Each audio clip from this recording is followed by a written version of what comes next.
All right, everybody, we have a car chase in Los Angeles County, California. KTTV, Fox 11 Sky Fox over the scene. It looks like they're following that dark-colored vehicle. It appears to be black, but it could be dark green.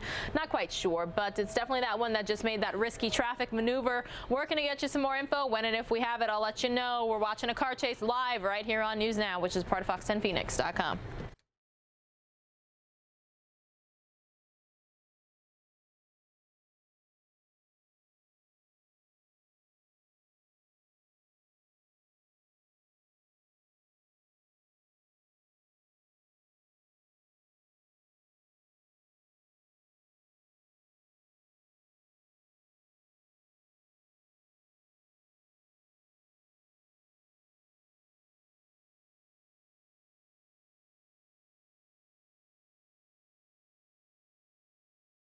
Definitely being irresponsible here, just passing traffic on the wrong side of the road. You see that double yellow there? It's not meant to be crossed, folks, and definitely dark. Looks like a four-door sedan. Could be a Honda. Don't want to assume for sure, though. Sky Fox getting as close as it can, following along with the chase. I have not seen any officers since they first sent out this police chase, but we're going to continue to watch here, and I'm going to expect another pass on the left. Let's see what the suspect does. Don't know if it's a he or she. I'm going to check Twitter and Facebook and see if our sister station out there in Los Angeles happens to have any additional info about exactly what's going on here. And they just tweeted exactly 1 minute ago, police pursuit of a stolen vehicle in the Glendale area. Suspect wanted for assault with a deadly weapon.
Just want to remind you all that viewer discretion is advised. This is a live active police chase. We never know exactly what the suspect might do to himself or to others. Innocent bystanders as well could be harmed in this.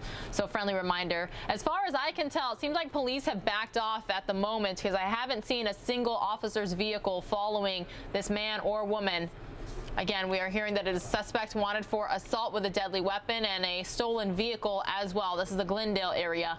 We're going to continue to watch live. Viewer discretion is advised. Please let your friends, your family, your coworkers, your neighbors, everybody know what's going on here. And definitely past that intersection there, close call with some traffic. We're keeping a very close eye on this, everybody.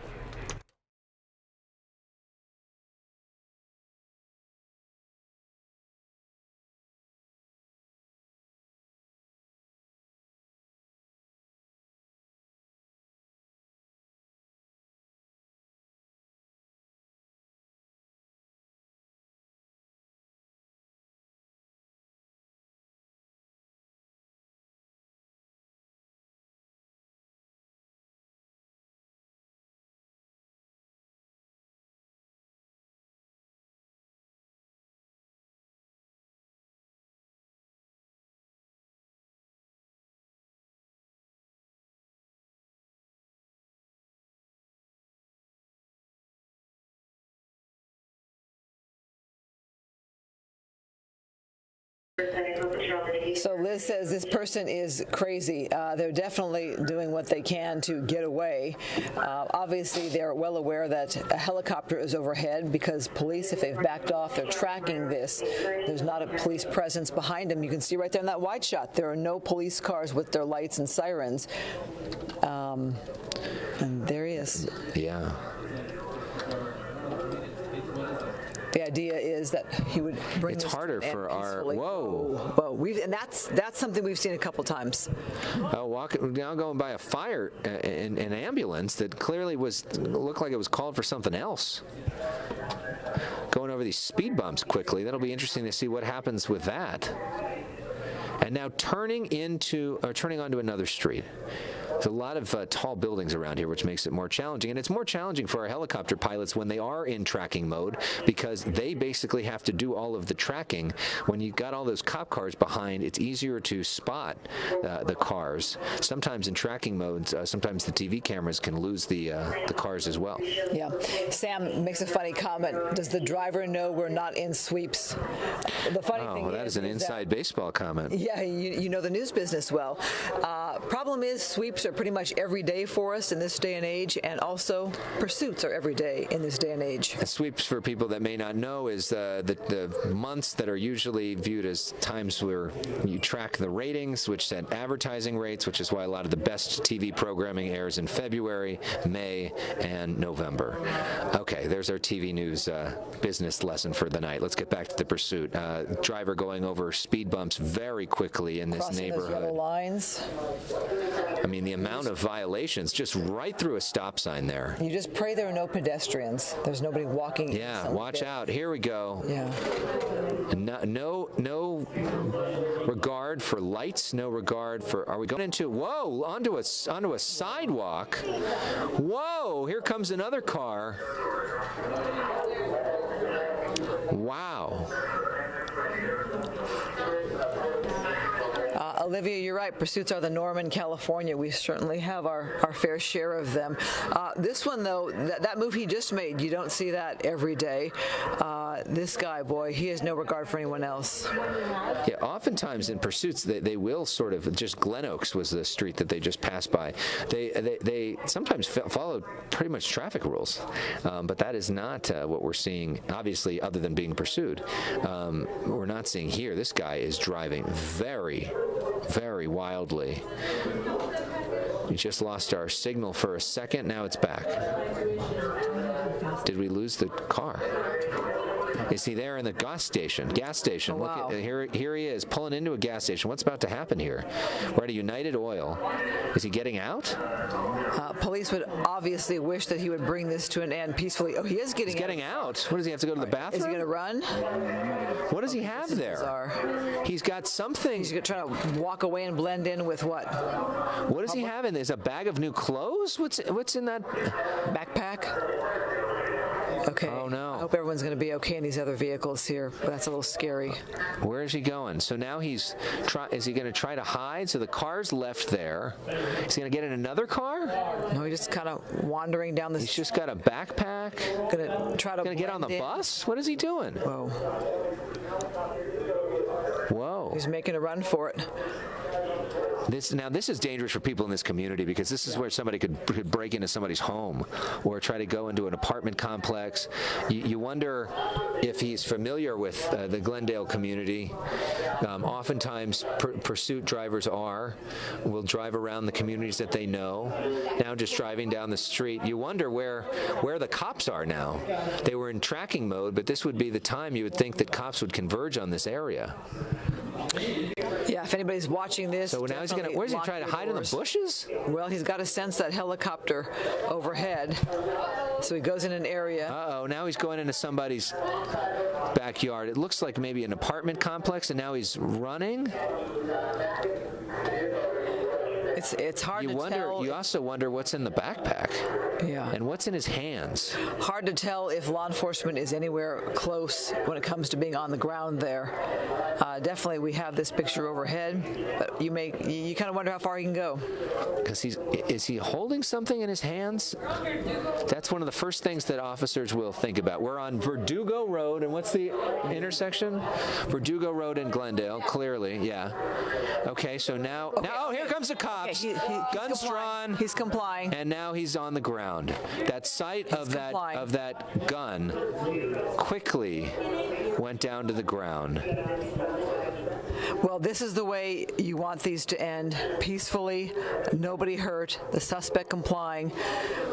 You have that one officer there who's going to probably keep him there until he gets some backup, is my guess. Wow, he went down quickly. It didn't look like there was any discharge, any taser or anything like that. It just looked like he knew what was coming. So now backup. Okay, so this officer moving in to put the handcuffs on him. All right, so once he saw those officers, he complied. Yeah, we're fine. We're okay. Yeah, they already caught him.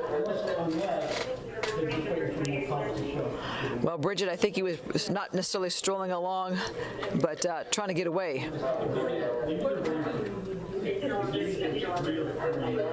So the good news is it appears to be, now they're checking to see what's in that backpack, which is what we were all wondering as well, trying to look if there was any weapons in there.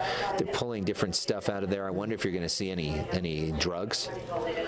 You have to wonder the mindset of somebody that was driving like that, so wildly, so without disregard for people's lives nearby. Fina says, and that's how you do it. I think, this is the way we'd like to see them all come to an end, where the driver pulls over safely, and they were able to bring him into custody here. Well, that was quite a dramatic moment at the end, when as soon as he saw that gun pointed right at him, he went down quickly. Well, the big fear was he going to go into somebody's home? Was he going to try to get into somebody else's car? I mean, he didn't make any moves that way, so this is a good thing. It came to an end this way. And the big question was, did he have a gun in that backpack too? The good news is he's now in custody. This pursuit is over. As far as we could tell, nobody was injured, right? Close calls. Yeah. Some close calls with some cars when he was making some turns. And that is the question, Rose. Why did he get out of the car? I'm just glad he did get out of the car. Yeah. How about that? It turned out to be good for everybody around. So that is a look at what happened here. We thank you for tuning in for Facebook Live. We hope there aren't any more pursuits between now and the 10 o'clock news, but you never know. When they do happen, you can look for them right here on our Fox 11 Facebook page. Christine and I will be back for our 10 o'clock news tonight. And that's where that car was abandoned, right there at that gas station. And there it is. Police investigating that one. Remember, that was a stolen car. Yeah, and United Oil, and they will make sure that there's nobody else in that car. But as far as we can tell, there aren't. So, thank you so much for joining us tonight. Please follow our pages, Alex Michelson, Christine Devine, news anchor.